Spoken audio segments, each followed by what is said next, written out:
Assalamualaikum, salam sejahtera bagi kita semua. Perkenankan saya memperkenalkan diri.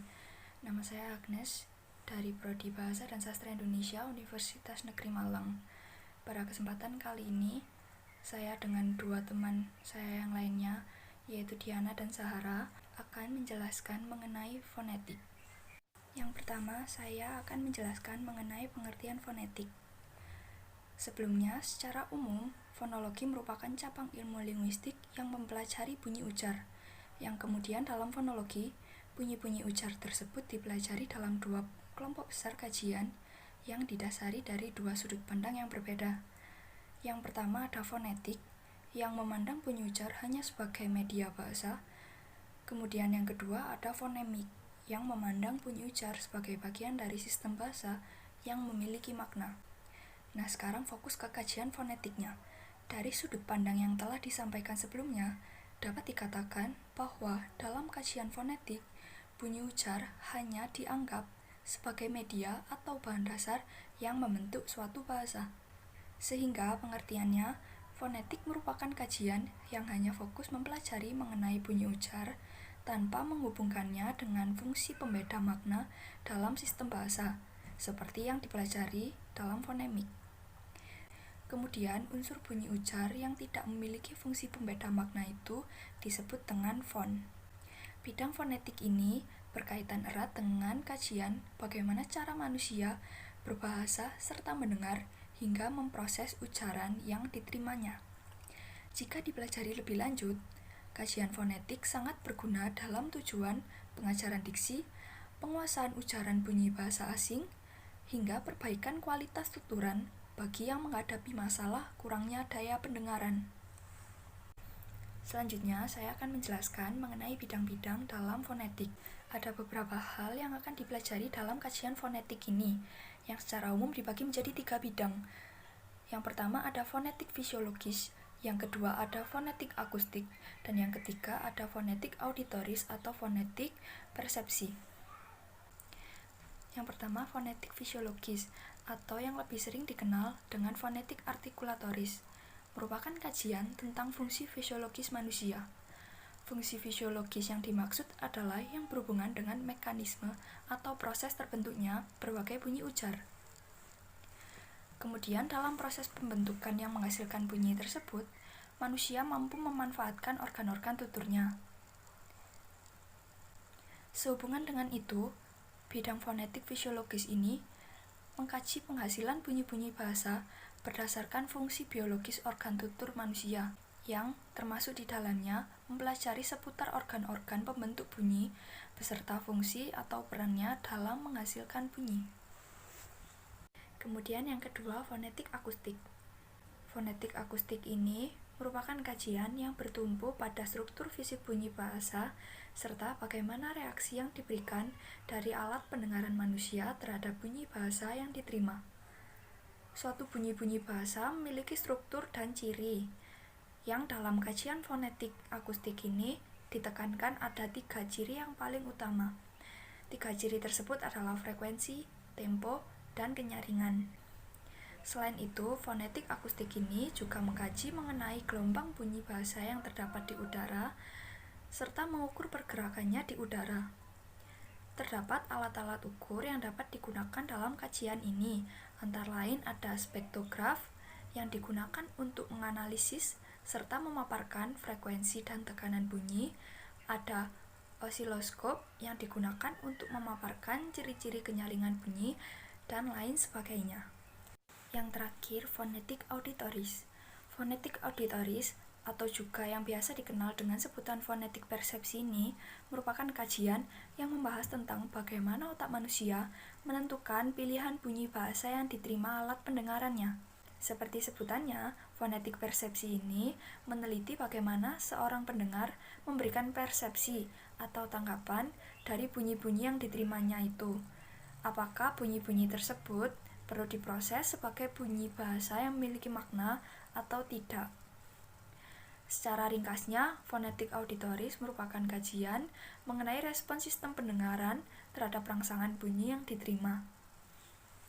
Selanjutnya, saya akan menjelaskan tentang ketidaklancaran berujar yang terkait dengan kajian fonetik. Dalam proses berbahasa lisan, terdapat istilah ketidaklancaran berujar atau yang dalam bahasa Inggris disebut dengan language disorder atau language disabilities. Istilah tersebut merujuk pada suatu pengertian, yaitu kegagalan atau kekurangmampuan seseorang dalam berkomunikasi menggunakan bahasa lisan dengan lancar. Seorang penutur yang memiliki masalah ketidaklancaran berujar akan kesulitan untuk merespon secara langsung atau terjadi keadaan yang tidak diharapkan dalam suatu percakapan. Masalah ketidaklancaran berujar yang dimiliki seorang penutur dalam kajian fonetik dapat dilihat dari segi keadaan kelemahan organ penutur, keadaan suaranya, serta kelancaran bertutur. Berikut ini adalah beberapa hal yang menyebabkan ketidaklancaran berujar atau language disorder. Yang pertama, kegagapan. Gagap merupakan salah satu permasalahan yang berhubungan dengan ketidaklancaran ketika berbahasa. Penutur dengan kondisi kegagapan ini memiliki permasalahan pada organ artikulatornya yang kurang mampu untuk berfungsi secara normal. Selain itu, kegagapan bisa juga terjadi karena memiliki masalah dalam pengaturan pernafasan oleh paru-paru. Kegagapan ini memiliki beberapa ciri yang dapat terlihat, antara lain pemandekan, pemanjangan, serta pengulangan. Pemandekan atau kemandekan merupakan keadaan ketidakmampuan penutur untuk menggerakkan organ artikulatornya untuk menghasilkan bunyi ujar yang dikehendaki. Dikatakan juga jika kemandekan ini terjadi secara spontan. Kemudian ada pemanjangan, yaitu keadaan penutur dengan kegagapan yang memanjangkan suatu bunyi tertentu dalam jangka waktu yang lebih lama. Pemanjangan juga bisa dilihat dari pengekalan organ artikulator pada posisi tertentu dalam jangka waktu yang lebih lama. Yang terakhir, ada pengulangan, yaitu keadaan penutur yang mengulangi secara berurutan bunyi-bunyi tertentu dalam kata, frasa, atau kalimat ketika diucapkan dalam suatu percakapan. Yang kedua, ada kelumpuhan syaraf otak. Kelumpuhan syaraf otak merupakan kerusakan atau kecederaan syaraf otak pada bagian sistem nervus otak manusia. Kerusakan tersebut dapat mengakibatkan proses arahan dan perpindahan perintah dari otak ke syaraf penggerak yang mendorong organ dan anggota tubuh melakukan suatu pergerakan menjadi sangat lemah atau bahkan tidak berfungsi. Organ atau anggota tubuh yang dimaksud dalam kasus ini adalah organ tuturan. Ketidaklancaran ini dapat menyebabkan keadaan pernafasan yang tidak normal hingga keterbatasan kemampuan gerak organ artikulator pertuturan. Yang ketiga, belahan langit-langit mulut. Belahan langit-langit mulut merupakan keadaan terbelahnya atau terdapat celah pada langit-langit mulut seorang penutur. Atau terdapat juga keadaan tersebut terjadi pada bibir penutur. Keadaan ini mungkin juga biasa dikenal dengan istilah sumbing di masyarakat. Penutur dengan keadaan ini memiliki masalah untuk menyebutkan bunyi-bunyi bahasa ujar karena keadaan langit-langit mulut dan atau bibirnya yang tidak merata. Keadaan belahan yang terjadi baik pada langit-langit mulut, gusi, ataupun bibir terjadi sejak awal kehamilan ibu karena terjadi kegagalan jaringan janin untuk membentuk langit-langit mulut, gusi, atau bibir secara sempurna. Yang keempat, kerusakan pendengaran. Kerusakan pendengaran atau hearing impaired dapat terjadi ke dalam dua keadaan, yaitu penutur yang memiliki masalah kualitas pendengaran yang rendah dan penutur yang sepenuhnya mengalami kerusakan pendengaran atau disebut dengan tunarungu atau tuli. Penutur yang memiliki kualitas pendengaran yang rendah dapat mengalami kemungkinan gagal untuk mengenali bunyi-bunyi dengan frekuensi yang tinggi. Baiklah, selanjutnya saya akan menjelaskan tahapan dan proses fonetik. Kegiatan berkomunikasi lisan dimulai dari otak pembicara, yaitu otak sebelah kiri. Dengan memanfaatkan fungsi kreativitas otak, pembicara otak satu menemukan atau mempunyai gagasan ide yang akan disampaikan kepada pendengar, yaitu otak dua di sebelah kanan.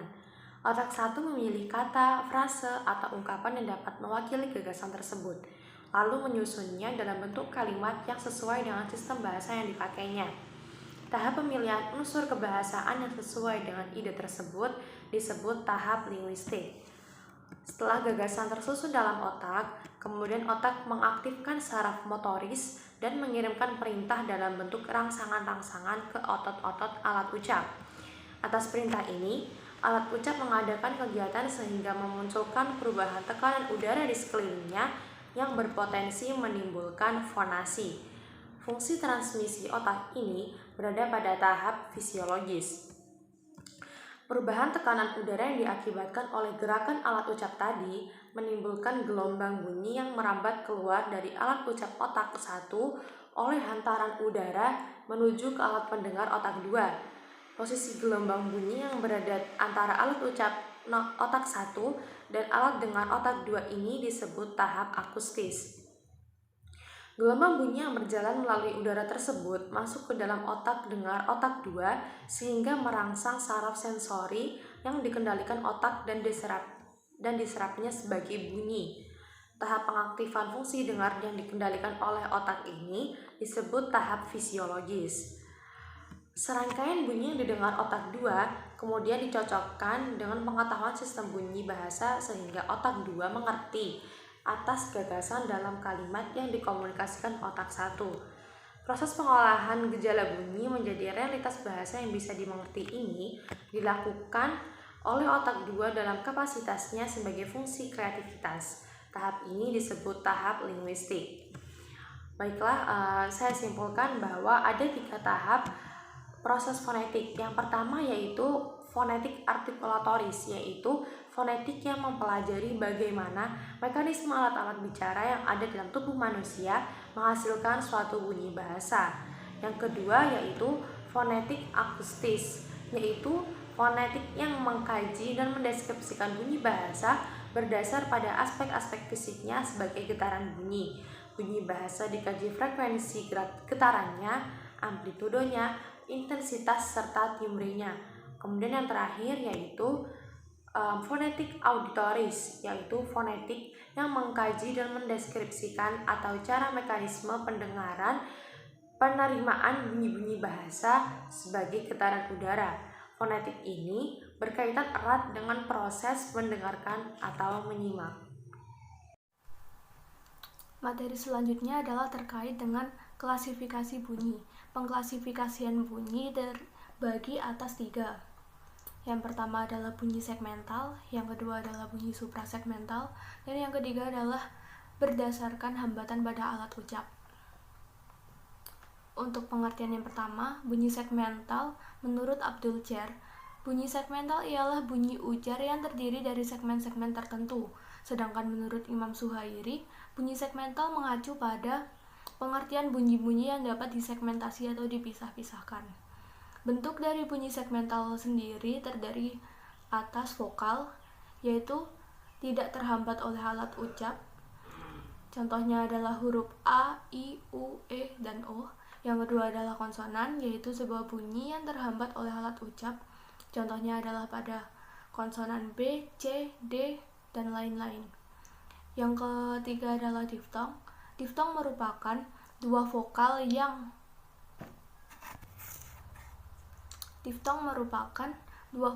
dibaca satu bunyi. Misalnya adalah AU dalam kata kau.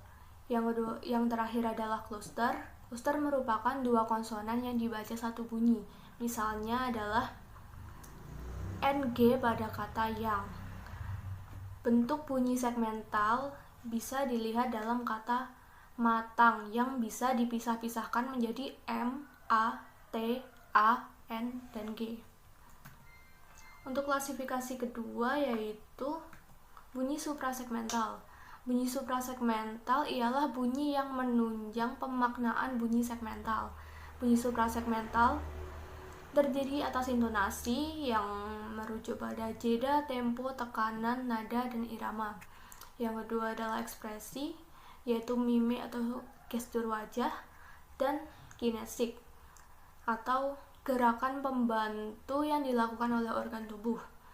Dalam sebuah karya tulisan, bunyi suprasegmental biasanya ditandai oleh tanda baca seperti tanda baca titik, koma, titik dua, tanda seru, tanda tanya, dan lain sebagainya. Untuk pengklasifikasian selanjutnya adalah berdasarkan hambatan pada alat ucap.